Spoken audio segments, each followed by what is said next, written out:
Janeiro é um dos lugares mais legais para a prática de esporte.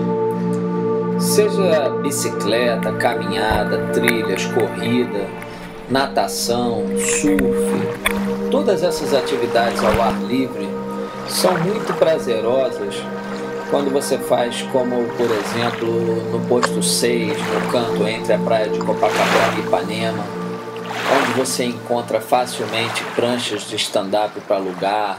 Você pode simplesmente entrar com seus amigos, com a sua família na água e fazer uma natação.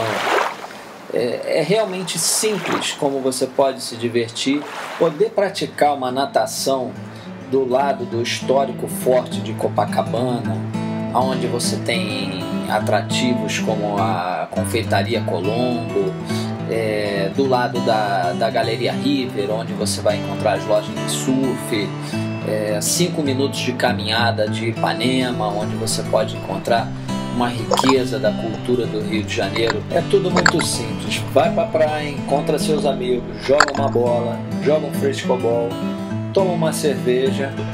É simples assim.